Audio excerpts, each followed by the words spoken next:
I'm Josh Cooperman, and this is Convo by Design, episode 457 of the show, with a wonderful creative who crafts one-of-a-kind functional items for the most discerning clientele.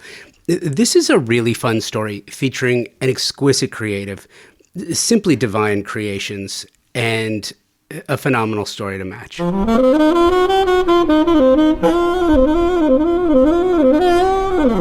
Heath Wagoner of HW Studio tells his story with 7 words. HW Studio is jewelry for the table. As you will hear, it really is. Wagoner is a trained goldsmith who uses traditional methods in metalsmithing to craft, create, and ideate functional artistic objects meant to be used. And that's where this gets fun. Imagine you could use a Picasso or an original Banksy in some way other than viewing. I'm not dismissing the one-dimensional nature of some art, and some will argue with me vehemently that art is far more than one-dimensional. I won't take the bait. I'm not going to argue that. My point really is Heath is creating precious metal objects to be used at the table for eating, as utensils, and other objects to be used. Further, he uses these objects at happenings like dinner parties, and the purpose of, well, eating with something other than his hands, and that's the point. We only get so many trips around the sun, and why not make the most of every day by enjoying these objects to the fullest, thereby crafting an experience, furthering the conversation, and engaging with others in unique and authentic ways, right? With that, you will hear from Heath Wagoner right after this. I consider myself so incredibly fortunate to be working with some of the amazing partners and sponsors on Convo by Design. ThermaSol, the presenting sponsor of Convo by Design. I've been working with this amazing group of people for over 4 years, and it's really amazing. I was recently out at the Round Rock, Texas facilities for the 65th annual celebration and had a chance to sit down with Mitch Altman, third generation president and CEO of the company. I also had a chance to sit down with Murray Altman, who's the second generation CEO and president of the company. And I am telling you, what makes ThermaSol so special is the people and the technology and the manner in which they approach the business. If you're a designer and you aren't adding steam and sauna to a luxury bathroom, can you really call it luxury? They've been the industry leader in steam bath equipment and technology since 1958. They have an in-house engineering team that constantly and consistently works to better the product. They don't, as you will hear, I had a chance to interview Mitch again for the show. The last time he was on was episode 271. So it was definitely time for him and I to catch up again. And he told the story of how the company was founded and started. Every steam generator is hand inspected before it leaves the factory. I don't know of another company that does that.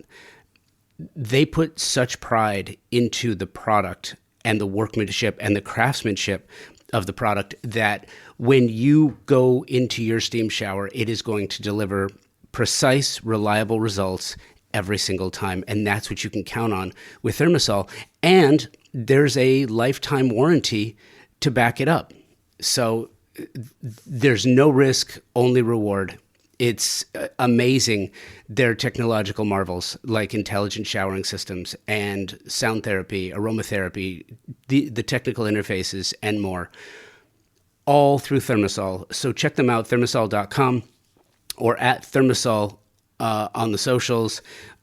Check the show notes for links to the website, or if you have a question about the product, email me and I will tell you what I think. convobydesign@outlook.com. I do.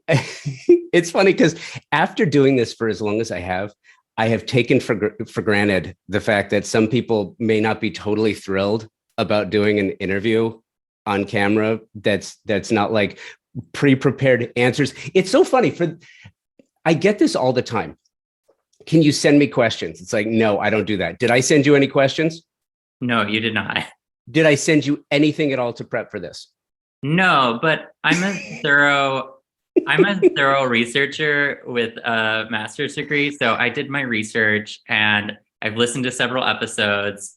So I did my homework, even Okay. though, Well, let's actually start there because I love this.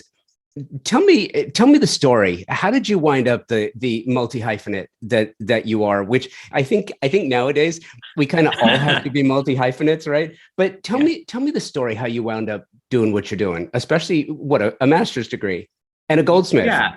and a product Uh, designer. yeah, I think, okay, let me figure out how to best like start that. Because that's a lot to unpack. So originally, I'm from North Carolina. I'm from the coast of North Carolina, the Outer Banks. My dad was a fisherman and a beekeeper, and my mom was a gynecologist. And I'm also adopted. And so like I grew up in this like super loving, expressive home that was like very interactive with nature. My parents are kind of like quote unquote hippies. So a lot of me using my imagination, a lot of me when expressing interest in certain things being directed towards art or playing outside. So a lot of making. Um, I wasn't like the best student in high school, slash wasn't out yet. And so yeah, I kind of like found art and then I was like, oh, I'm gonna go to school for painting. And so I like had kind of lofty dreams of like going somewhere like more um prestigious for undergrad. And my mom was like, absolutely not. So I went to East Carolina, which is actually like a really amazing art school. I'm so fortunate I went there. So I went there originally for painting. I found metalsmithing in my like second like semester there and just like fell in love with it and submitted to the program immediately after my first class and got in because you have to like submit your portfolio, and so some people have like taken 3 classes, 4 classes, and they're trying to submit to get into the program. And at the time the program was like one of the strongest in the country, so it was very competitive. um, and it kind of like set me up for everything. So, and in that, I've been to Penland School of Craft because of it. I've been to SNAG, which is Society of North American Goldsmiths, a conference for people who just love metalsmithing. And I've also been to Italy and studied abroad through that program. And then when I came back from Italy, like starting my semester, I had this professor, Robert Eppendorf, who's like kind of the like grandfather of metalsmithing in America. And he like sat me down before class, like, and he was like, okay, what are you doing? You're graduating? And I was like, yeah. And at the time, like I just broken up with like my first boyfriend. So I was a little naive and I was like, oh, I'm gonna do core at Penland, which is this like residency for 2 years on the mountain. It's kind of like a grad school. And I was like, I'm gonna do that, and then maybe we'll get back together. And he was like, that's not a strong reason. So I'm gonna veto that. And then he's like, what are your other plans? And I was like, oh, well, I'm really interested at the grad program at University of Wisconsin-Madison or at UMass Dartmouth. And again, he said, I'm not going to write you a recommendation for those. I don't think that's a good option. And he was like, what's your third option? And I was like, some friends have invited me to move to New York and live on their couch until I like get my bearings. And he was like, that's what you're doing. And then fast forward into class that day, he like gives this speech and it's like, welcome back. And he's like, a bunch of you are going to stay in North Carolina and maybe move home. Maybe you'll move to Raleigh. Maybe you'll move to Charlotte if you're like a little wild. Maybe one of you will get the like kind of crazy idea to move to like Atlanta. But many of you won't move anywhere. And one of you will be bold and you'll move somewhere really far away. And so as soon as I heard that, I threw away all my work for previous semesters or like I pushed it to the side, and my other professors, my thesis committee, like were just like head in hands, like so scared for me, because I just started making jewelry because I was like, I got to get this like on a body, shot on a model, and like get a job. So I like made a whole new collection, shot everything on models, and then had my like senior show, which like had models like rotating every hour on the hour. Um, and then moved to New York the day I graduated. And then uh like maybe like a month later, I got a job at Pamela Love working as a bench jeweler. And that's like kind of set me up like to be a really strong metalsmith, but also it gave me like my first taste of press. Like Pam did this kind of thing called By Our Friends where it got covered in Vogue. And so like my name, there it is, like in Vogue, bolded. I've like just graduated. So it's like this first taste. And then I did it for 3 years. And then I was like, I don't want to be a jeweler anymore. And so I was like, I'm going to go to grad school. And so I started applying to grad schools, and I found SVA's product of design, and they were like, oh yeah, just apply. Like we're past registration, but like maybe you'll get in.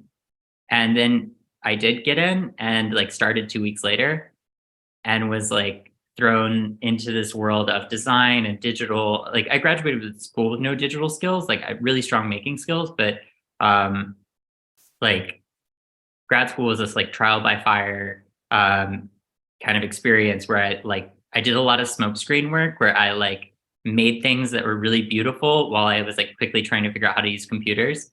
Um and yeah, after graduating, I wanted to be an experiential designer, but my first job landed me in eyewear. And then I had a couple of jobs where I was like this like experiential designer, but I'd always like returned to making. And then fast forward to like 2018, maybe 18, yeah, I or 2019, I like a friend was like, "Oh, are you still doing events? Like, do you want to work for Tiffany and Co?" And I was like, "Oh, sure." And so it was like a place. It was like a place I never thought I would ever work, and I was like, "Oh yeah!" Like, and it's one of those places where like I never thought I could get in through the front door. So like, here's an open window. So like, let me get in through the window.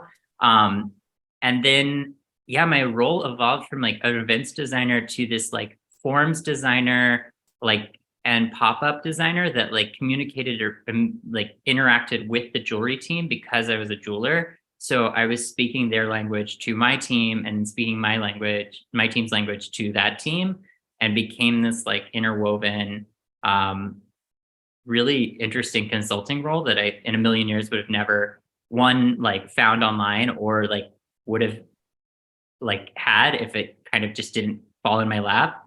And then LVMH took over and all consultants were erased.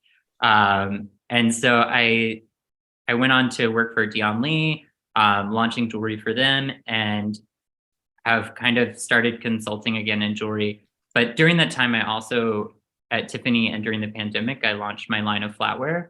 I had already like a friend who was having a baby was like, do you want my studio space? And I was like, sure. And I just started making like pieces of jewelry, a lot of things with pearls.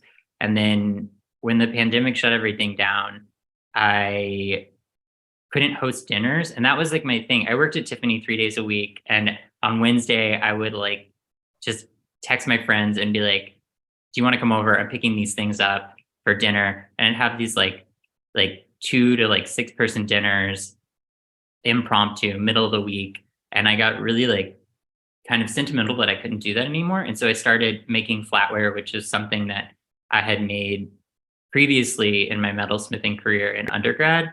And then, yeah, I got this order from my boyfriend's boss that she was like, I made her some spoons for her birthday. And then she was like, oh, I love these. Can he make them in copper? And can he do 12 sets in 2 weeks? And so, and Sure. they're big spoons, they're Sure. not small. And they're like mirror finish. And so I was like, absolutely. And I like banged them out, cut my finger open one day, like making the boxes by hand. And then I showed them to a friend who does set design, and he was like, oh, you need a whole collection. And if you get that, I'll like shoot it for you and style it. And so then another like 2 weeks was spent making everything in my collection all at once so that I could like shoot it. And I think that's a skill that I learned in grad school. It was like fake it till you make it. So it's like make a proto of everything and then shoot it and then figure it out later. And it's kind of how my line has evolved. And that's kind of, and now I teach at Parsons also. Yeah. I teach at Parsons now. I teach of all things though, the crazy thing is I teach visual communication at Parsons, which is like also in a million years, I never thought I'd be teaching at Parsons, but I never thought I'd be teaching digital like skills at Parsons, which is also the wildest thing. I reconnected with that professor I told you about earlier. And I was like, the craziest thing is here I am teaching like the things I didn't have when I graduated undergrad. So yeah, that's a quick synopsis on my. So funny. So you were like, well, that's a lot to unpack. And then you proceeded to deliver a lot to unpack. Okay. So a couple of things. First of all, here's what's really interesting to me. I love the concept and the idea of the multi-hyphenate. I am a multi-hyphenate. I know that to be successful in any manner of business today, in any endeavor, you kind of have to be a multi-hyphenate. You have to have your head on a swivel, your eyes wide open, and you have to be seeking out opportunity. You know, my background is in broadcast radio, to the point where I kind of got tired of, I want to say being surrounded by assholes, but that's not totally the truth. There were a lot of really great people that I worked with, but the environment was completely toxic. And I had spent so long kind of like balancing between what do I need to do and what do I want to do? And to me, it feels like you had that same journey, but you had it in such an expedited manner, and everything just kind of like, I'm envisioning it as you're saying it. I'm thinking about like doors slamming shut and the window opening, and you going, okay, like head on a swivel. I got to go dive through that window. I'm going to make this happen. You seem to be in a hurry to make all of these things happen. And I kind of want to dive into that a little bit because, you know, the nature nurture conversation, I love having it, but it's really interesting because, you know, for you, it's so funny. You've got this fisherman, beekeeper, maker, who's the husband of a doctor, and a doctor who's the wife of a fisherman, beekeeper. They adopt this child and give him all the tools to go figure out who he wants to be. And so there's two parts to this. One is that where the confidence came from to make quicker decisions in real time? That, you know, there's a certain amount, many will have a fear. There's an imposter syndrome that goes along with many creatives. Like, I'm not good enough to do this. I'm not smart enough to do this. I'm not talented enough to do this. What makes me think that I can go design a product that people would want to buy? There is that. There's also the fact that in order to be successful in any creative endeavor, there is some element of fake it till you make it. So you kind of have to balance and juggle these two ideas. And I'm curious about your process in that. And was it quick decision making, or are you the kind of person that kind of takes the time to evaluate and figure out which way you want to go? And then the other part of that is, it's funny, where was I going? This idea that you're making quick decisions leading up to a certain point, and all these things are happening, and it never happens without a little bit of help from your friends, right? What would you have done differently in that journey that you think might have been impactful to where you are now? Well, it's been a 12-year stretch, so it sounds like it happened really fast, but it's a lot like but 12 years in New York flies by. I think, I mean, imposter syndrome does creep in for me, and it does like I seem really confident. Sometimes I'm not. Some days I am. Some days it just doesn't. That like that light bulb does not turn on, and like all the light bulbs that like I have in my Rolodex. Like, and that can be something that I have to push through. I think I'm from the South. There's a lot of proving that has to happen for you to make it in New York as a Southerner. There's a lot of preconceived notions about us. Um, and I think all of my friends, I'm so lucky to have the network of friends that I do have. And like we all like sit at the table and we all eat together. I think that's my biggest like thing in life is like when we all like sit, like we all eat, like there's enough like room at the table for everyone. And so I'm constantly talking up my friends and they're constantly talking me up. And I'm really happy about that. And a lot of them went to SCAD and like they are fierce workers. They're just like hard workers. They like really churn things out. And it's kind of that whole like I moved from like this area of comfort, this place where things are slower, to this place that like I feel like I really have to prove myself. And it's kind of like slowed down the proving over the like 12 years. It's a thing that like kind of eases as you grow in confidence. Um, what would I have done different? I don't know. I don't know if I would have done anything different because everything kind of has just like it's kind of been this crazy journey. Um, and I'm starting to like people are starting to see me, so I don't think I would have done anything different. Like especially like in my jewelry career, like as a consultant in jewelry, I can now bill myself as someone who like knows it all. Like not to say that in an egotistical manner, but like I know how to make the jewelry. I know how to like find the factory that makes the jewelry. I know how to talk to the factory that makes the jewelry in a very human-centered way to get them to make your product. I know how to make the proto. I know how to design the proto. I know how to 3D model it. I know how to design your forms, your packaging, your campaign, your styling, like all of these things for jewelry. And like, it makes me this like really sharp Swiss Army knife that kind of can cut through the noise in the jewelry industry and really help you. And I think if I'd done anything different, I wouldn't be able to realize that like I am that kind of Swiss Army knife now. You are listening to my conversation with metalsmith Heath Wagoner. We'll be right back. Design Hardware's newly remodeled showroom is where you will find a gallery-style space with a thoughtful display of products, purposefully positioned to allow unbridled exploration and discovery. High-end faucets, luxury tile, natural stone, wood floors, and bespoke hardware selections are presented in a holistic manner, strategically arranged to stimulate creativity and transition your vision from the conceptual stage to a fully realized space. Conveniently located, free parking available. Stop by to find your inspiration. Collect samples, get expert advice, and tackle everything on your shopping list all in one place.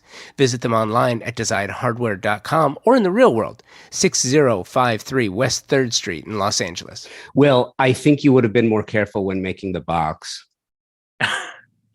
I mean, yeah, I shouldn't have been like texting and using a X-Acto blade at the same time. So, yeah. Fair enough.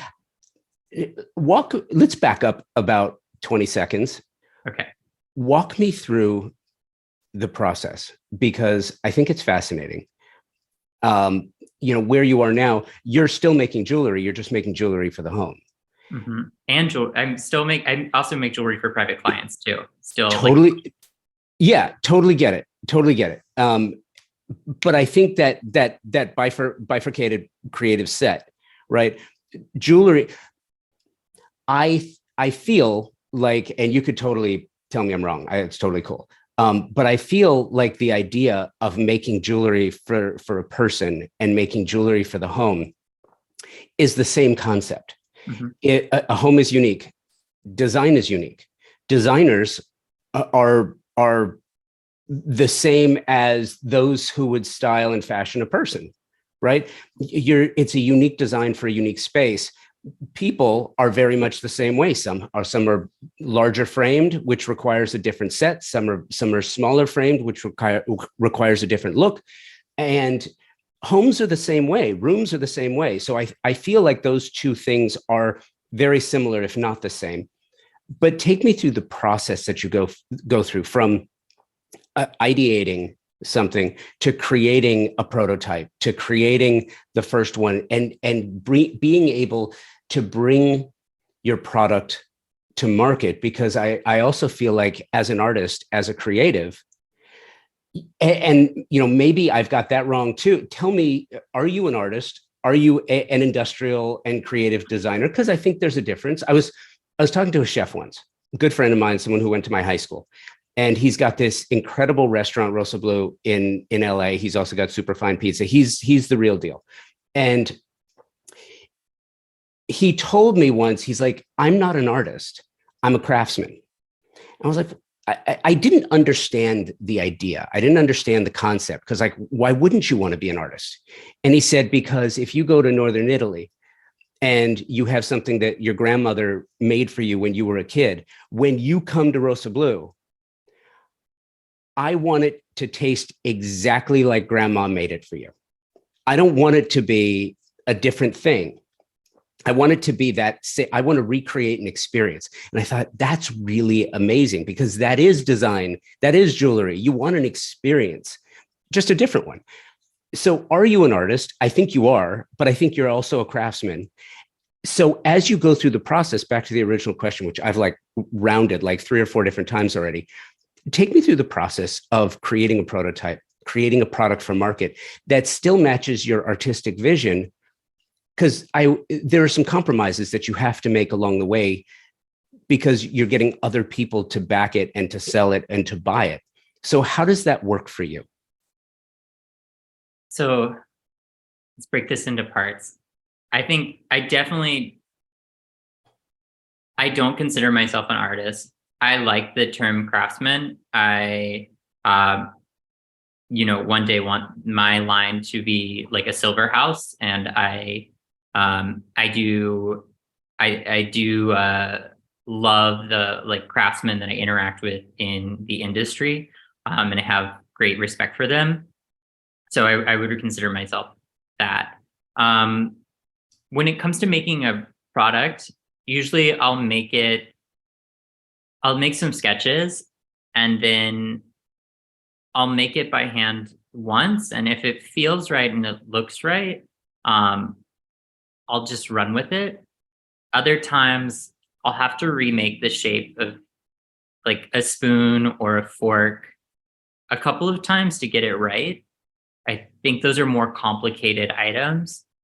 Right now, my work is like really functional. It's not like that George Jensen, or is it George Jensen?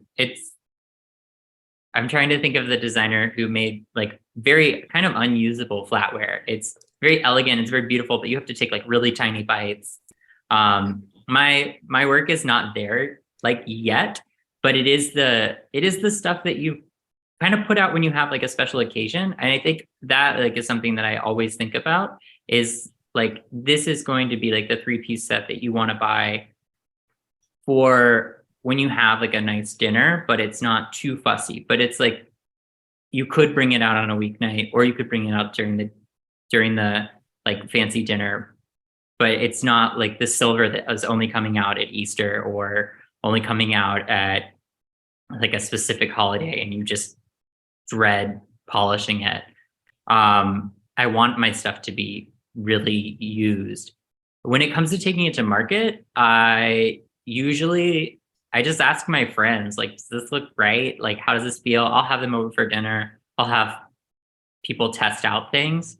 That's a really nice thing about like knowing how to cook and having a boyfriend who cooks really well, is I can set the table with all of my stuff, and then I can persuade everyone to come over, and then I can start asking for feedback while we're finishing the meal. And then talking to retailers, oftentimes I ask them what their needs are. Like yesterday, I had a meeting with a retailer where they looked at my stuff and they were like, well, we have a lot of Sabra, so we can't really pick up your flatware. And then I've started working in stainless steel and acetate with drawing in like my knowledge from the eyewear industry, to create these like tortoise shell handles that I'm admittedly coming for Sabra. I want to tackle that market. And they were like, we can't really pick this up, but we have no barware. And you have cocktail picks galore. You have cocktail stirs. You have little spoons. You have demi-tasse spoons. Like, we are very interested in this. And so I lean into that part of the conversation to be like, not only like, can I make these for you? I'm here, I'm local, you're out east in the Hamptons. Like, if you run out of these all like at the start of the season, you don't have to wait for another season to call me up and order more of these. Like, I can just make you these and come out and deliver them.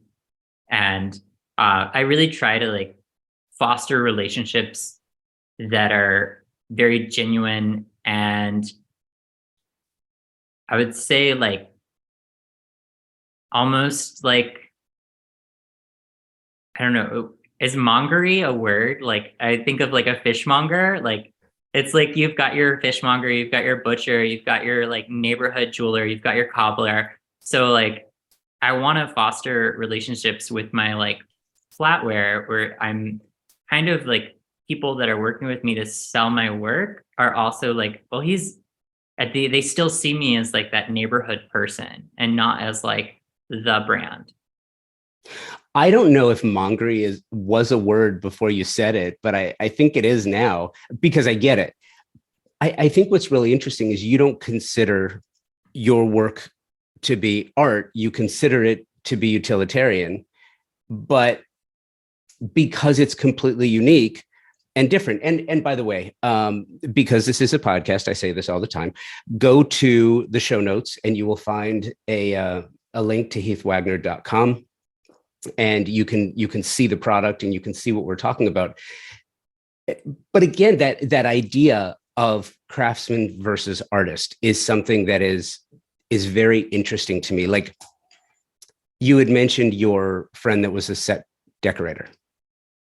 And I love working with set decorators because, I've interviewed many of them and I love hanging out with them, but it's really interesting because you can't call them designers.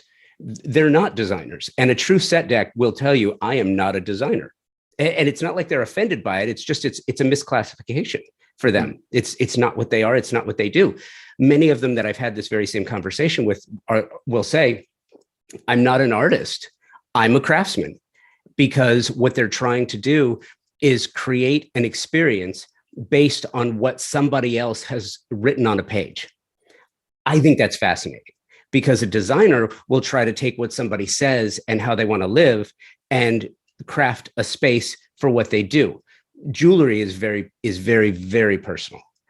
So I think I just find it really interesting how you view your work, the difference between artistry and craftsmanship, and wanting to foster these relationships. For you, it feels to me like the product that you produce is a utilitarian tool to get to an experience.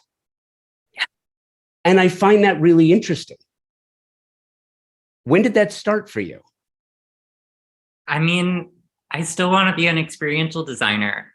I like still want to design dinners. I think like I had this really great professor in grad school, Emily Baltz, and she's a food designer and experience designer. And I mean, I've been hosting dinners since undergrad, and I love cooking and having people over. I just didn't know what that was called until grad school, like experience, like envision, like having my show for undergrad be like this like rotation of models and like an experience that only happens once, like didn't have the words for that. And I think a lot of things in life, we know how to do them as humans, but we don't have the words to describe it. So then we like don't think that we can do that thing until we like come across the words. And so I didn't know that I could be like an experience designer, or what I was doing or things that I was doing were leading up to that until grad school. Like, when there's that class that's all about experience design and getting people to do things without explicitly telling them, and like light bulb moment, I was like, oh my gosh, this is like what I do. And then now with like the progression of my career, another mentor has like kind of been like, oh, you have to pick a path. So I've kind of fashioned myself into like a T but like a really fat T where I can be like, oh yeah, like I mostly do like jewelry and craft work, but then like I have these other branches. But then now that I've like branded myself as this like crafts person who's like making objects for the table that around an experience, I still get to be that experience designer. I just kind of am cheating. I feel like I'm cheating. I'm like, everyone's like, pick a path. And I'm like, oh yeah, I picked a path. Yeah, it's the flatware. But be distracted because I'm actually like doing this other thing too. What's fun for me in this conversation is that what we're talking about, so many people are thinking about. And oftentimes there's a fear, right? There's this fear to make a choice because you feel like you have to make a choice. I don't mean you, I just mean in general, someone feels like they would have to make a choice in order to be superior at something, right? Or can you continue to be average at many things? I think that's a false narrative. I don't think that's true. I don't think it has to be one or the other. But I will tell you, as somebody who, like you, is a multi-hyphenate, it is incredibly hard to be good at many things, right? Yeah. Well, I recently heard this thing that's become like an earworm for me. Um, it was another jeweler, and they just were like, being a jeweler is like owning a restaurant. Not every restaurant's great. Like some are really bad, but there's like some that get Michelin stars. And then there's those ones that are like beloved and they're a neighborhood spot. They sustain, they have a slow burn, and people love them and cherish them and they keep coming back to them. And so I like to think of myself sometimes as a restaurant where I am. Would it be nice to have a Michelin star? Yeah, but that's a lot of pressure. But like, what would be lovely is to be this spot where everybody knows, not everybody, but like the people who know it, like keep coming back and they keep cherishing it and they keep falling more in love with it and they keep supporting it. I think that for me is like really important. I also think that like being a slow burn is a really important thing as well. Like I do things really quickly, but I try to make sure that I don't do them in a sense that it is going to burn me out. Like, or I'm trying to like apply just the right amount of momentum to everything I do so that it doesn't lead to burnout. What's the long-term projection? What's the goal? Be a silver house. I have started working with like families, which is a really interesting thing to say, but I want to be able to be like, oh, that family ordered cocktail picks, sterling silver cocktail picks from us like 2 holidays ago. They'd love to like redo that, like, or reorder that. Can we pull their mold? So I've already started working with some families that like I have molds for some of their products on hand and it's labeled that's their mold. Like that product's never going to go to market, but it is for them. And I think that's how you like kind of become a house. You start to acquire these families that generationally come back to you. I think Silver House sounds really lofty, but I think there's a way to do it without having to be this like ginormous thing, but still call myself a house. Does that include jewelry as well?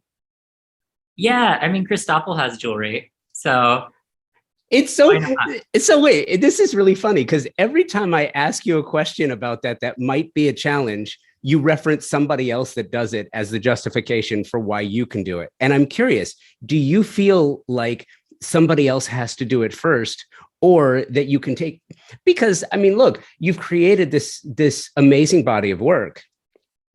And again, it kind of creeps back to that fake it till you make it thing, which, and I bring it up because, you know, especially as of late. Now I gotta tell you, when I was, when I was young, not to date myself, but when I was in my 20s, there was no social media. So I have this frame of reference that perhaps some younger people don't have, which is this this judgy environment where people can just throw darts at what you do so easily and then hide behind a computer screen so they don't have to answer for the things that they say. And I think no more evident is politics and culture, right? Because those are the two areas where it's anything you say is completely subjective. You like it, you don't like it. You don't have to have a reason for liking or not liking something. It's just who you are. And because social media has become so relevant, it has built brands, it has canceled people, it has just led to this ultra toxic environment where people can just throw crap on anything that they want to. And it's led to really talented creatives who sort of hedge what they say and perhaps their work too, because you fear that. I have come to the point, like with this show, where when I started doing it, nobody else was doing what I was doing, and then other people came out and started doing it, and occasionally you'll hear someone say, well, I love what so and so does over what's. So you know what, your trophy's in the mail, good for you, that's great. But at the end of the day, it really doesn't matter, as long as what you do, meaning you, Heath, as long as what you're doing is making you happy.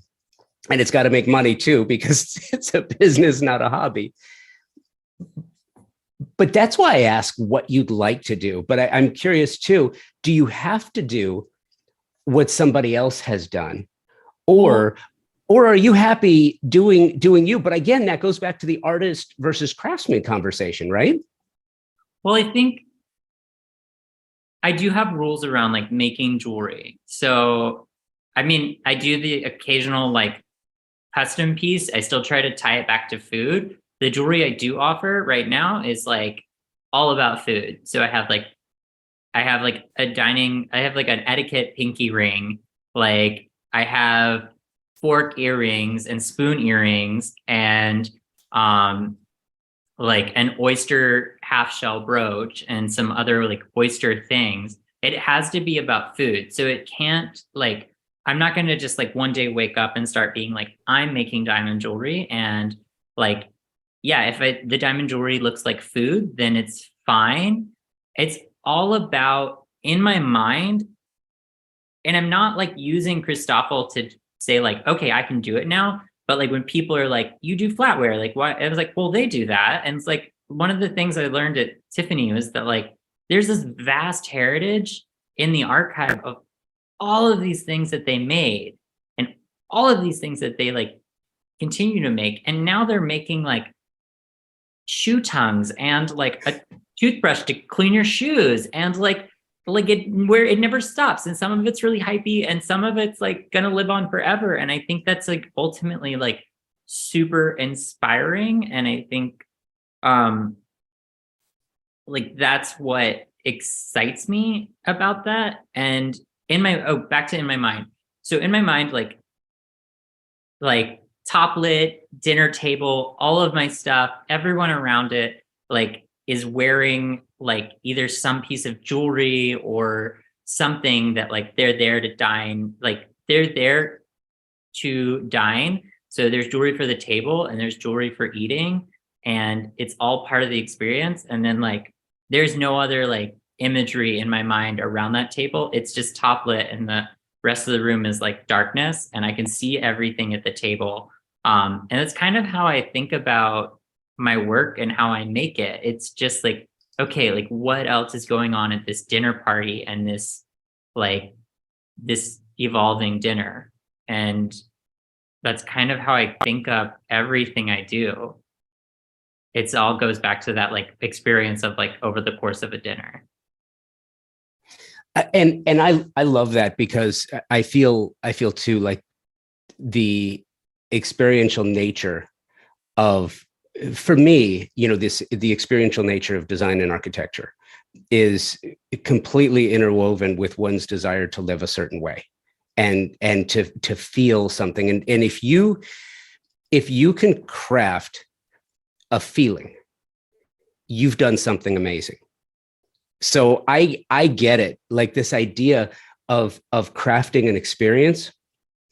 And it's funny, I get a sideways look every time I mention this, but it's funny because for me, when I was in broadcast, I was the director of motorsports for CBS Radio in Dallas, and I was involved with NASCAR, heavily involved with NASCAR, producing events, and I've always drawn this correlation between design and NASCAR because it's true, and I get the sideways look, but it's like you think about it, you've got the drivers, which are designers. You've got the cars completely built out based on brands. And you've got the same thing with designers putting furniture and furnishing brands in a space. And then you've got the fans who are fans of the drivers and the design, tantamount to the design. And then you've got each individual race, which is on different types of tracks. One could be a dirt track, and one could be a super speedway, and one could be a short track. One could be a road course, but at the same time, the artistry of driving a certain track in a certain way to win a race is very similar to the process of creating a product to be successful, or crafting design, or creating an experience to make people feel a certain way, because that's what the races in person or on TV actually do. Mm-hmm. I don't think we think about it in terms, and I say the general we, I don't think we think about it in terms like that, but you do. And that's what I find so fascinating about this, is like crafting an experience where you have a product as well.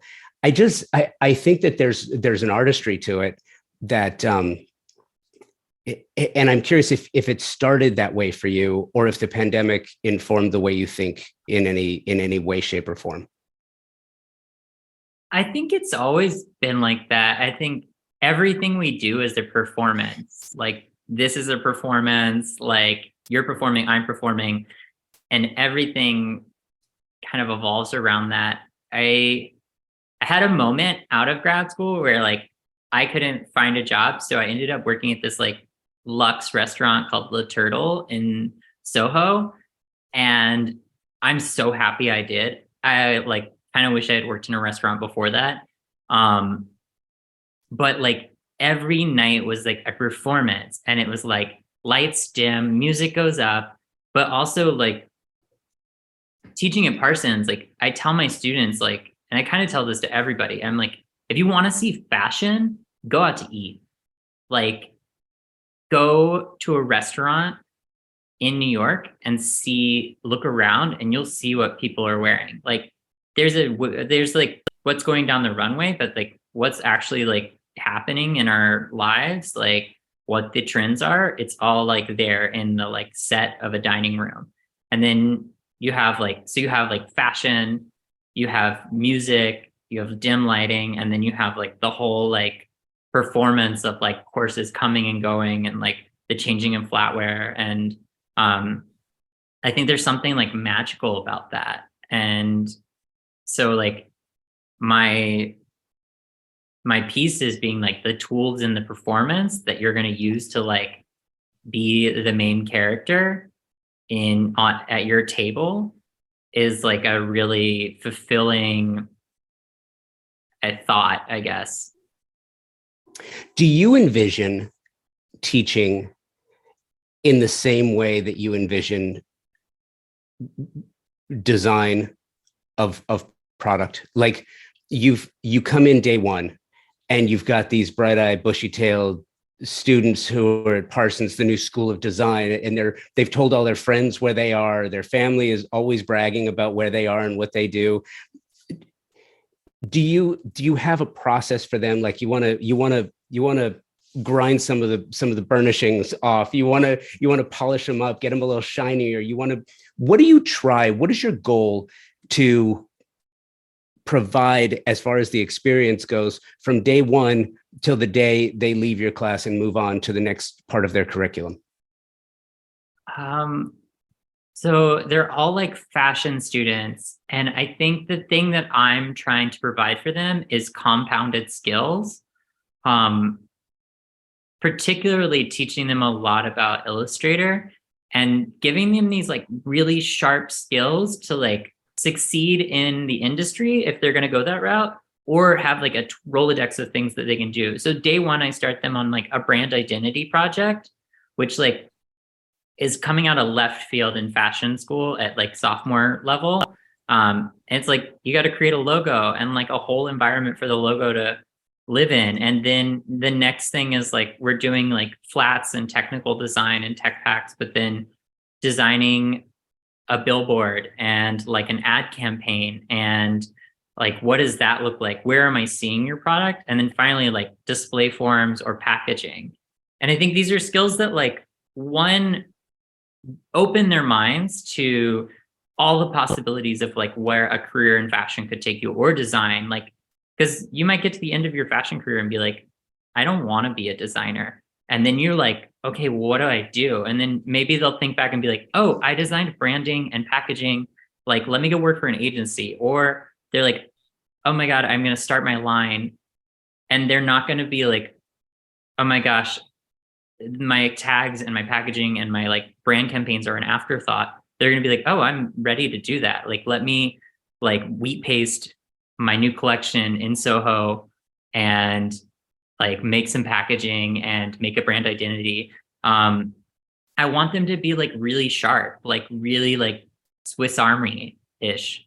Like I want them, I keep going back to like the Swiss Army knife, but like it was my favorite. It was one of my favorite toys as a kid. Like, I mean, that sounds, I don't know if that sounds like. It sounds a little weird, but I get where you're going with it. No, it was like I remember having one as like a really early age, and like I would do all these things with it. And Yeah. like I thought it was like a cool thing. Like I would whittle things, and then like I think of myself as a designer that has like a bunch of skills that I can pull out. But yeah, I want them to kind of feel really comfortable navigating a, a potential of other avenues of fashion. Do you try to share that type of experience with those who buy your product? You know, using your flatware, for example, is going to be a different experience than using someone else's. You know, if someone has Tiffany flatware, it's going to be a different experience than using yours. But with that experience comes a life knowledge, because it can be the same kind of feel. Like, it's funny because when you say the whole Swiss Army knife thing, so like I had one too. I think the reason I laugh is because I wouldn't necessarily define it as a toy, but I get it. Not a Whatever. toy, but it was No, like no, a no. thing that I Yeah, had. no, I get it. I get it. I get it. I totally get it, because I had one too. And you know, this 10-year-old with a Swiss Army knife where you're pulling out the tweezers, and then you got the plastic toothpick, and then you've got the scissors, and you got the nail file, and you got the screwdrivers, and what you can do with that, with the proper amount of imagination, or even sans imagination with a need for something like that. And that's kind of what you've crafted too, is you've crafted something that is utilitarian, but also extremely artsy and artful. So is that the same experience that you try? You know, are you the Swiss Army knife? And with your students, you know, you're delivering one type of experience, and as someone who's creating and crafting and building this utilitarian tool, you know, are you crafting another experience? Is that the goal? I think so. I mean, I definitely want people to like I'm not doing the 5-piece like cutlery set. I'm doing a 3-piece cutlery set because I think that's like how I like to dine. That's how a lot of people I know like to dine. And then you can mix and match like the other things. I also like tell people like these are the ways I use my cutlery, but or my like aperitivo set or my demi-tasse spoons, like or my cocktail picks, but you can use them for other things. Like I think some people look at my cocktail picks and they're just like, oh, that's that goes in a martini. But other people are like, okay, I'm going to skewer some like olives. I'm going to make a Hilda with this, which is like a Spanish pincho that has like peppers and anchovies and olives. Or they're like, I'm going to wear this. Like I was recently in Paris during Maison Objet, and I'd made these cocktail picks that have like pearls at the end, like a prong set pearl. And I just like stuck like 3 of them in my sweater before I went out one night. And people kept being like, oh my gosh, those are so beautiful. What are they? And I was just like, they're cocktail picks, but like they are sterling silver and pearls. So like they can also react as jewelry. I think seeing the possibility for other things with my flatware, instead of just like traditionally setting the table, is also important. I mean, I mentioned that I'm adopted, so I'm half Greek, I'm half Spanish. I know my biological family, and I know like I'm going to Greek Easter next weekend. And so like I know like some of the ways that we dine in those cultures, and I also try to weave some of that into my flatware. So it's not just this like, I guess, traditional American approach. It's like more of a like multicultural, international approach to dining. I Maybe love that that. answers your question on this with our Swiss Army knife. You know what? You know what's funny? Not only did that answer that question, but it also answered the next question. So I love that, and I think that that's I think that that's awesome. This was so much fun, and if those listening can glean anything from this, it's that if you're not familiar with Heath's work, you should be. And there is a link again in the show notes, so you can go check it out. It is unique, it is fanciful, and I think it's fantastic. And Heath, I appreciate you taking the time to do this. Thank you. I really enjoyed our chat. Thank you so much. I really appreciate you setting this up and having me today. Absolutely. It only took us what, like 3 months to get this scheduled? Yeah, 3 months. Yeah, I love it. Yeah. This was great. We are living at a time of incredible growth, both technologically and creatively, with respect to interior design, exterior design, and architecture. There is no question. There are companies thinking differently about the business of design and how to make products super serve those for whom they're being made. One of those companies, and one of my favorites, is Moya Living. Designer and fabricators of some of the most stunningly beautiful, incredibly durable, and highly functional kitchen, bath, and outdoor kitchen cabinetry on the market today. Powder-coated steel with stunning lines, vibrant colors to fit any design style or aesthetic. A history of designing cabinetry for the scientific community, so you know it's been tested in some of the truly the most harsh conditions available. Moya O'Neill is the CEO and founder of Moya Living. She's the inspiration behind the design. Designers, their specification process is so simple, it will make your job so much easier. Check them out online through the socials at Moya Living, their website, moyaliving.com, and in the real world, their live kitchen showroom in Fountain Valley, California. Thank you, Heath. Loved our chat. See, isn't life more interesting when one can take a fresh look at an old object? Think about it and create a whole new way to view it, use it, enjoy it. Absolutely. Thank you to my partners and sponsors, Thermosol, Moya Living, and Design Hardware, for your partnership and support. And thank you for taking the time out of your day to listen to the show. I hope this allows you to think about things differently and in new ways. Please keep those emails coming, convobydesign@outlook.com, with show suggestions, guest ideas, or just to say hi. I do love hearing from you. Thanks again, and until next week, be well, and take today first.